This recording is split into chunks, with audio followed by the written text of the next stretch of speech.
Merci, Monsieur le Président. Donc, c'est toujours un plaisir de participer aux différentes montées de notre association APT. Je suis toujours heureux de rencontrer et renouer avec mes anciens maîtres et enseignants encadreurs. Aujourd'hui, j'ai eu le plaisir de revoir notre cher Habbo, qui m'a encadré et initié à la médecine de sport et à la physiothérapie sportive dans les années 88 et 89.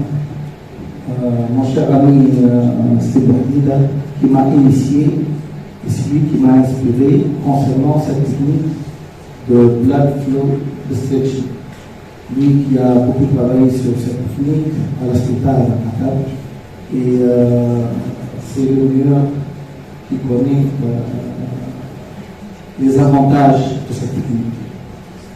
Donc, pourquoi cette technique de restriction de l'influx veineux? C'est la restriction de l'influx veineux au cours de la rééducation après plastie intra-articulaire ou ligamentoplastie du LCA.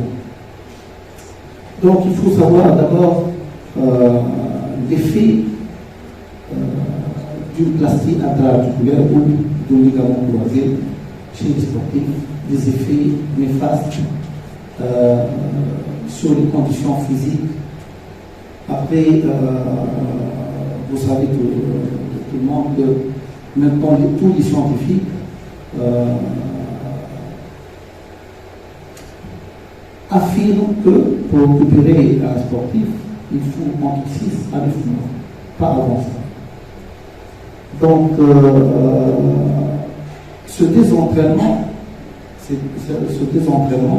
il va engendrer une baisse, que ce soit sur la biomasse de notre sportif, après 10 jours d'arrêt, on a une biomasse qui peut rester dans un plateau, mais au-delà de 10 jours, on a jusqu'à la 6e semaine 0,3% de perte chaque jour. Et de la 7e semaine, on a une biomasse qui est presque équivalente à celle d'un sédentaire. Sur la capacité cardio-respiratoire, c'est la même chose, avec une augmentation de la fréquence de récupération, augmentation du rythme cardiaque au repos, 10 à 30%, augmentation du rythme cardiaque de l'intensité sous-maximale, et augmentation de la résistance périphérique totale de 8%. Donc, grosso modo, une augmentation de la pression artérielle moyenne de 8 à 12% en 21 jours de repos. Que dire après 6 mois de convalescence? Comment on va retrouver notre sportif?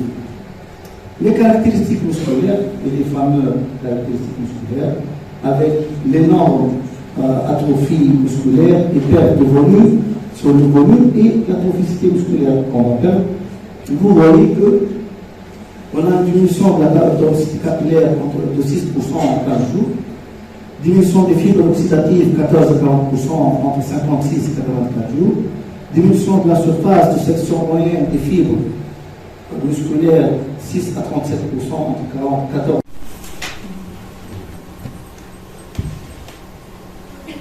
Par quel mécanisme? Nous savons tous que déjà l'effort musculaire, et grâce à l'effort musculaire et au stress musculaire, on peut développer un volume musculaire. À force de travailler dans une salle où les sportifs, un footballeur par exemple, les vitesses, les sprints répétés, cet exercice, il va donner lieu à un stress et un dommage cellulaire. Ce dommage, cette inflammation à l'intérieur du muscle, c'est elle qui va connecter et faire appel à un système d'IGF et de différentes molécules, interleukine 6 et ainsi de suite, plusieurs molécules dans le sang, pour effectivement corriger cette inflammation et améliorer ces cellules musculaires et donner lieu à ce développement d'hypertrophicité ou la fibre musculaire type 2 ou type 1 selon les différents exercices. Et vous voyez la boucle ici qui montre comment, à partir d'un garrot et les effets, le correct, les réponses de cet effet de garrot avec la charge, combien de systèmes sanguins et cellulaires qui va être développé, ainsi qu'un système cognitif au système lié au système nerveux central. Donc, un des effets principaux de cette technique, c'est de recruter et d'activer le complexe d'interleukine IL-6. C'est une molécule, il ne faut pas c'est-à-dire, je ne vais pas entrer beaucoup dans les détails de l'intérieur de la cellule sanguine musculaire parce que c'est très complexe, compliqué, mais il faut savoir que toute inflammation et tout effort va engendrer une inflammation. Cette inflammation va demander ces enzymes-là, et ces enzymes-là vont corriger, augmenter des mécanismes de remodelage et ils vont améliorer notre état musculaire et tissulaire.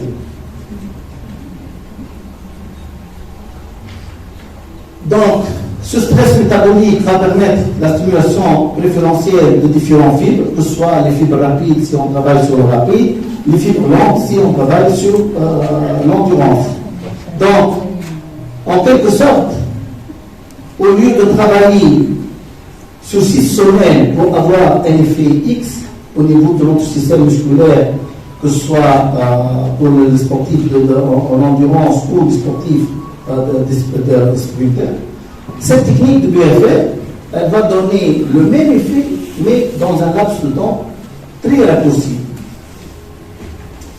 Et la réaction, donc, provenant d'un programme de plusieurs semaines, il est activé par cette BFR dans un laps de temps très minute, vraiment très minute. Donc, l'impression de cette occlusion, les scientifiques, ils ont trouvé qu'il ne faut pas faire n'importe comment. C'est comme le garrot chirurgical. Ceux qui ont assisté à la chirurgie du membre inférieur, par exemple, l'hypothèse du genou, des ménisques, les gammes croisées, vous savez qu'on met un brassard au niveau du pubère, là, au niveau de cuisse, pour minimiser l'influx, pour faire le même mécanisme qu'on est en train de faire avec la BFR, pour ne pas avoir une hémorragie lors de la chirurgie. Donc les scientifiques ont trouvé qu'il faut vraiment respecter le niveau de pression qui varie entre une relation de causalité entre la BFR et toute embolie pulmonaire. Ils ont trouvé que même si le patient possède la triade de Virchow qui elle est connue, c'est-à-dire il y a une prédisposition chez l'être humain de développer une embolie. Ils n'ont pas trouvé cette liaison que la BFR elle provoque elle-même cette embolie. Les effets de la BFR. Donc, on a trouvé dans certaines études que cette BFR elle va provoquer un développement, une augmentation de différentes cellules sanguines.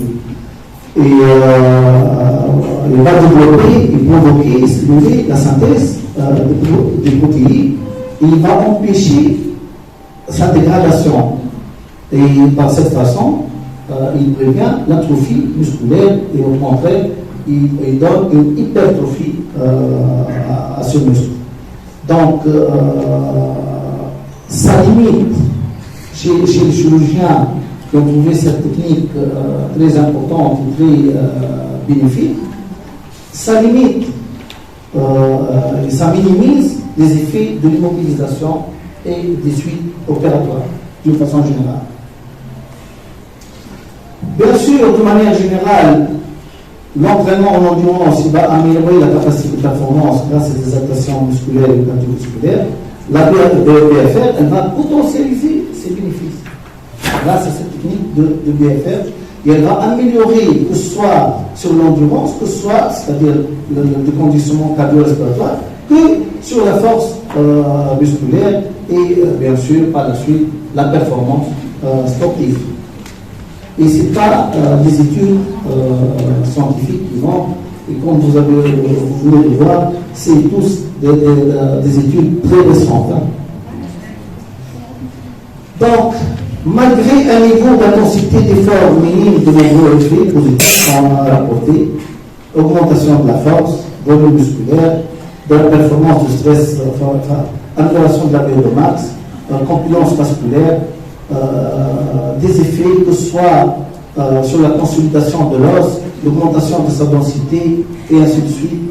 Vraiment, ils ont trouvé que la BFR donne énormément de bénéfices à ces sportifs ou même pas des sportifs, même des gens qui ne sont pas des sportifs. Et bien sûr, c'est toujours une méthode, une technique nouvelle. En conclusion, qu'est-ce qu'ils disent les scientifiques? Ils disent que c'est vrai, on peut travailler avec une petite charge, malgré que c'est une petite charge, c'est 20% de la RM. C'est-à-dire si quelqu'un a la capacité de travailler avec 100 kg, rien qu'avec 20 kg, on va avoir le même résultat même quand il travaille avec 100 kg. Mais malgré ça, ils ont décidé qu'il faut des fois travailler sans BFR, c'est-à-dire pour ne pas avoir un système stéréotypé qui va s'adapter sur la BFR et il perd tout travail neuromusculaire. Le muscle a besoin de ce travail neuromusculaire, cette stimulation neurologique. Notre système myosquelettique, avec ses récepteurs au niveau du tendon, ont besoin de différencier les techniques musculaires. Et je vous remercie.